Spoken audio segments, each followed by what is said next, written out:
my fiancé declared. I'm too good for your family's cheap restaurants at my grandma's 90th birthday. So I canceled the wedding. She was arrested that night, and I had to learn to make some actual connections without the love that I thought was real. I come from humble beginnings. My parents, bless their hearts, worked their fingers to the bone to give my sister and me a decent life. My mom was a waitress at the local diner, slinging hash browns and pouring coffee for the early morning crowd, while my dad worked construction, building houses for people who could afford far more than we ever could.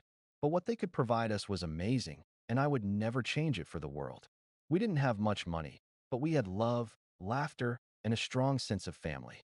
Every Sunday, we'd gather at my grandma's house for a potluck dinner, a tradition that had been passed down for generations.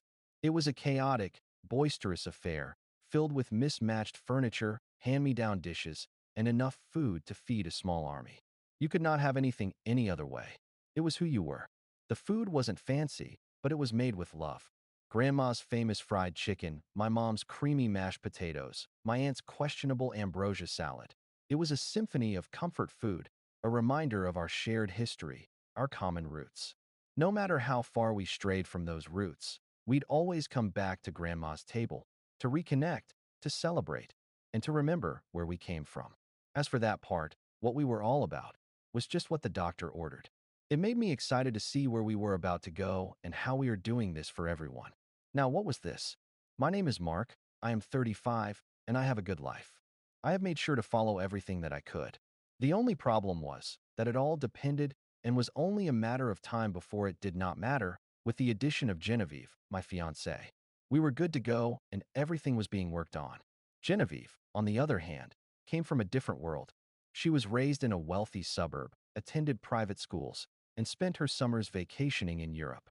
Her parents were both successful professionals, with a refined taste for art, music, and fine dining. It has been wonderful so far, as I got to experience what there has been.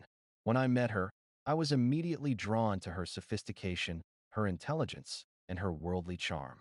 She was unlike anyone I had ever known, and I was captivated by her elegance and her unique style. I wanted more, and with that, I knew that there was so much more for me, that all of this had something about it that people wouldn't be talking about, and it was great. As she worked as an architect, she never had to worry about it, and would always get the check to pay for everything. After a few years, I realized something. She has been acting a little strange about our relationship. I have been thinking it over for a while, and I figured I'd mention something to her about it. She just sighed and said to, wait, it will get better, and you just have to deal with it. Not an ideal response, which showed me there was nothing that I can ever actually do. I still loved her, but the actions weren't meshing with her.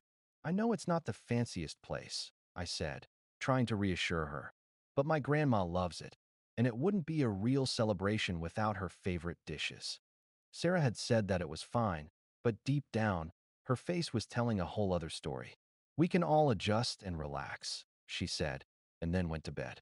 We had done the planning, gotten the ring, all that she had wanted for, and what would happen. It will all turn out fine. The day of the dinner arrived, and a lot of my family from near and far had come by. Then there was Genevieve, who was just on her phone most of the time. She went outside to get some fresh air and came back, but my mom told me later that she was talking trash and said all these people were rednecks, and they should do better to find real people and get a better job. That was crazy. There were a few minutes before the actual dinner was to take place. And that's when she found out what the issues are, but it would not be. The celebration was amazing, filled with so much emotion and so much good. And that was when, to my surprise and shock, Genevieve just got up and yelled, how are you guys eating this? This has no taste, and you should come to a real restaurant. I feel horrible being here. It was now or never. If things were not going to plan, then there was no reason to keep doing what they were doing to make this day seem happy. You're absolutely right, I said, my voice calm but firm. This isn't the place for you. You said exactly what you did. I will get you to be safe. It was your choice to make this to be so horrible for everyone, and will do my part to make it to be what it needs to be, to solve. She stared at me blankly, probably not thinking anything could end up coming to. As everyone stared at me waiting to see what to do, it was up for me to determine what I wanted for me, and to see how far this would ever go. I called the police. I had enough that a stunned silence descended upon Grandma's house after my outburst. You could hear a pin drop. All the years of family dinners, of shared laughter and traditions, seemed to hang in the balance, threatened by the weight of what had just been said. I couldn't bear to witness the fallout, the hurt, the confusion, and the judgment that would inevitably follow. I turned and walked out of the house, ignoring the protests of my parents, the pleading eyes of my aunts and uncles, and the stunned silence of my cousins. I needed to escape, to breathe, to find some semblance of clarity in the midst of the chaos. I drove straight to Lucy's apartment, seeking refuge in her familiar presence, her unwavering loyalty, and her ability to cut through the bullshit with a single, well-placed remark. Lucy had always been my rock, my confidant, the one person who truly understood me, even when I didn't understand myself. The years we had shared had created something deeper than any bond in the world, and I would never change that with anyone. I poured out the whole story, the carefully planned weekend, the dismissive comment, the years of subtle digs and passive-aggressive remarks, and then the final, explosive confrontation. Lucy listened patiently, her brow furrowed with concern, her eyes radiating empathy and understanding. "Oh, Mark," she said softly, wrapping me in a warm embrace. "I'm so sorry. That's awful. She did not know how to act, and she hurt you so much." I pulled back, shaking my head in disbelief. I don't understand it, Luce. How could someone be so cruel? How could someone I loved, someone I trusted, treat me with such utter contempt? Lucy took my hand, her grip firm and reassuring. "People are complicated, Mark," she said. "Sometimes they're not who we think they are. Sometimes they're carrying around so much pain and insecurity that they lash out at the ones closest to them. It doesn't excuse their behavior, but it might help you understand it." She was great, and at this point it made sense. She has always been a great friend, and she has always been someone that I appreciate and respect. "So what do I do now?" I asked, my voice cracking with exhaustion. "The wedding's off, my family's in chaos, and I'm pretty sure I just burned every bridge I had with Sarah. And the worst of all is that those that were going to pay are left holding the bag for something that happened completely underhanded." Lucy paused, her expression thoughtful. "First," she said, "you take a deep breath. You let yourself feel what you're feeling without judgment or guilt. You cry, you scream, you punch a pillow, whatever you need to do to release all that pent-up emotion. Then," she continued, "you focus on yourself. You prioritize your own well-being. You reconnect with the people who love and support you, the ones who value you for who you are, not for what you can provide. And all the data you have you just hand it off to the people who need it and go from there." She did not mention that this was the time to feel some sort of revenge. It was more about getting back what was stolen and learning from the mistakes. She knew that if she did that, there was no way out and all of it was for naught. That's what I did, and it helped as well. The next morning, as I was preparing to leave Lucy's apartment, my phone rang. It was my mom. I hesitated, my stomach churning with anxiety. I hadn't spoken to my parents since the disastrous birthday dinner, and I wasn't sure I was ready to face their judgment. "Alex, honey, I needed to tell you that I think it's time to just move on, and it was not meant to be. I can be with you for whatever may come next." But I had to take the leap. "Hello, Mom," I said, my voice barely above a whisper. "Mark, listen," she said, her voice strained. "I just wanted to say, I'm sorry. We were wrong. About everything." Her words caught me off guard. I had expected anger, recrimination, maybe even a desperate plea for reconciliation. I hadn't expected an apology. "We've been doing a lot of thinking since last night," she continued. "And we realized that we've been so focused on making Sarah happy, on appeasing David's family, that we've completely neglected you. We haven't been fair to you, and we're so sorry." I swallowed hard, tears welling up in my eyes. "What about the wedding, Mom?" I asked, my voice trembling. "Are you still going to pay for it?" There was a long pause, and when she spoke, her voice was firm, resolute. "No, honey, we're not. We can't. We're going to cancel the wedding.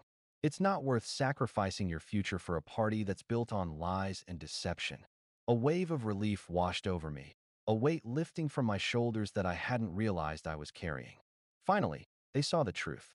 Finally, they were on my side. But with this all, I knew it was never going to work well in the long term. "Is there any chance we can reconcile?" she asked, and I said that it would take time. But what they did next was what sealed the deal. The door opened. I had to call the police, and she said, This is going to end. Just know that I love you. I said, goodbye, and closed it. It was all set now in stone what I was going to do. All to see what was all made out to be, for the world to do what I could not. And for them to live with it forever. Update 1. The weight of it all hung heavy in the air. I was going to make a call to try and talk about it to her, to make the peace, but knew that it was never going to actually come into existence. It was not something I would get, and now it was done to a big degree, that the best choices were just to keep to the path and have everything on my side of the road. Was I really ready for this? What came, to that extent, may or may not be what comes next. There was nothing that I was certain about anymore. Every step, I have to check on what it means to me and to try and value that above all else, or to try and make it my ultimate plan. However, after reflecting, it will never work.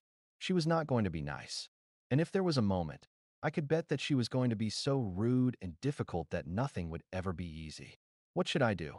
I then got a message from my old friend. It was Lucy. Hey, you need to check up. Now, this made me want to move forward on the story. I went over to Lucy, and that's when she laid it on me. The truth? You have no leverage. What can you do? But I know you, and what is going to work for what has to be will follow the path you make it down. This has been an important time, and I was so glad and thrilled to see myself succeed. But I am only at your beck and call. This all depends on what you are doing. That night, I was walking around my apartment and getting everything cleared and to come through. There had to be more and to come through. But where? I thought and remembered what he was going to do, what all meant.